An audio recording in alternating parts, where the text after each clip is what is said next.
A while ago, I ran through all the menus on the Canon 5D Mark III. It was very popular. Since then, I've been requested to do it for my new Sony A7s III. We're going to do that right now.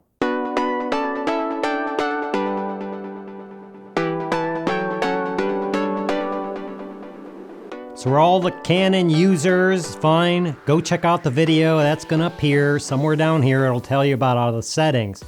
But since I have a Sony A7s III, I think I would rip through all the settings that I have on that particular camera. Now realize these are my settings. This is what I use to shoot. You use whatever you need to shoot. Okay, you ready? Here we go. Okay, so we're going to flip through the menus. The top one, these custom menus, you can put what you want in there. Personally, I keep format in there. And on the settings, you can go through and define these settings however you want. Doesn't matter. Next menu is shooting. Menu 1, image quality, to the right again. File format, I currently use XAVC 4K. You can use whatever you want. I suggest that. It works for me. Movie settings, frame rate, you can set it to 30, 24, whatever you're filming in. That's up to you. Shows my camera is shooting at 140. I've just how I have the camera set, and I am shooting in 422 10-bit.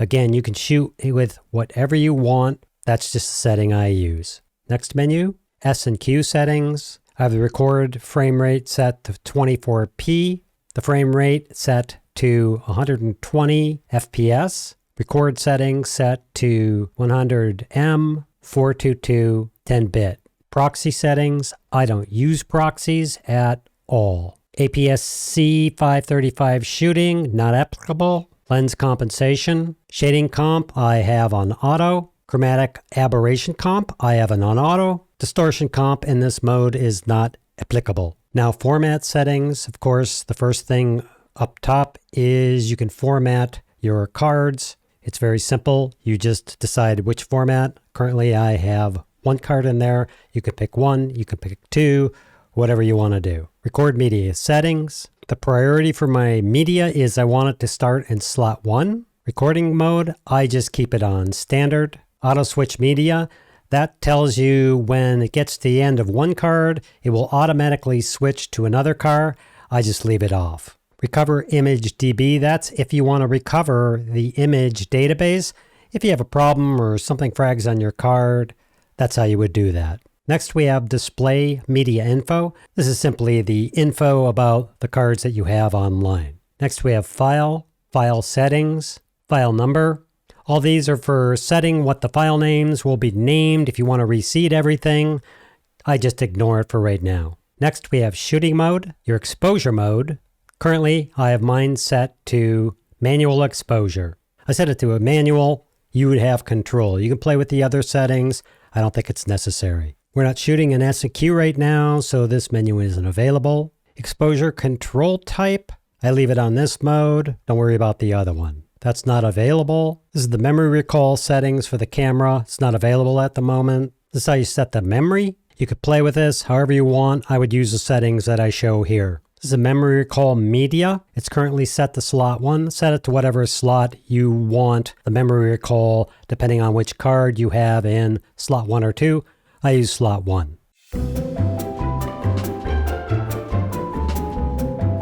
Next we go to shutter silent. This allows you to release the shutter without the lens being in. That's how I have it set. Set it to what you like. Silent mode settings. I just leave silent mode off. You could play with this third one if you want.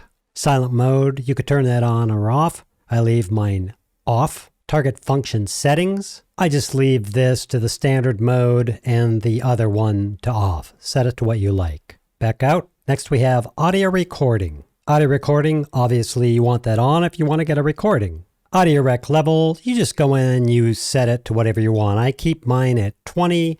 In other words, the intensity of the microphone. Since I record to a separate microphone, it doesn't matter. Audio out timing, I leave it on lip sync. You can turn it on live. This works for me. With noise reduction, I turn it off. I have control of all the audio from the microphone and the cameras. Shoe audio set, doesn't matter in this mode that I'm in. audio level to display. This is how you turn your audio levels on and off on the display. I like mine on. Next menu, TCUB. I don't use timecode for making videos. Next menu, image stabilization. Steady shot, I just leave it on standard. Steady shot adjust, I leave it on auto, and this is not available at the moment. Next menu, zoom. Zoom range, I use optical zoom only. You may use the others as you like. Fixed speed, for both of these, I have mine set to 3.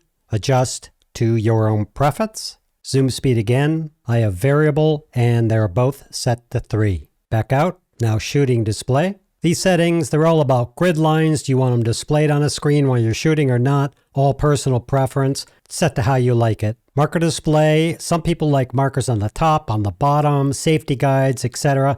Set to whatever your preference is. Next menu, exposure. Auto slow shutter, I have to on. ISO, I set to an ISO of 320.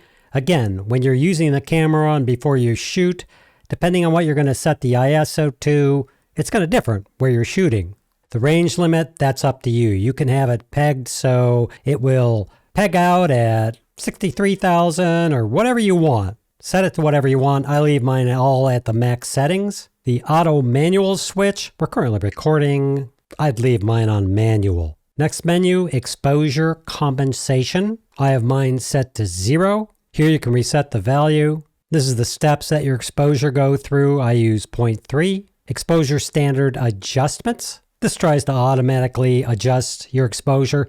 Don't worry about it. Next menu, metering. This is all your metering options. Again, set to whatever you like. White balance, this is important. I use a custom one. For instance, when I'm shooting in one room, I may have the white balance set to 4300. Another room, it may be set to 4900, etc. This is how you set those, so you can just flip between them. Priority set to standard. Shotclist WB, I set it to 1, fast. Next menu, color tone, I leave mine set to picture profile. Zebra display, I don't display zebras on my camera. I use that on my monitor. Next menu. This is for your autofocus and your manual focus. I'm not going to worry about this menu. I set everything to manual focus and we're done. Playback, what you're playing, how it's going to sound, all that other stuff. Set to your preferences, however you want it. This is how you transfer your files over a network, remotely, etc., etc. Use that however you want. I use a card and run it over to my computer. The setup menu, set to what you need, your preferences, what the date is, and everything else. I'll leave you to do that on your own. There you go. If you have any questions, leave them in the comments below. And don't forget to check out the courses over at Basic Filmmaker University and get some of those smarticles on. I hope that helps. Thanks for watching, and we'll see you next time. All right. Check. A while ago, I made... So if you're only interested in the play more settings, and more settings appear, and I say things, and la la la la la. All right, here's a tip. If you happen to look at the camera while you're filming, and your head's just way too far up here, and you don't know what to do, it's really easy. Take your shoes off.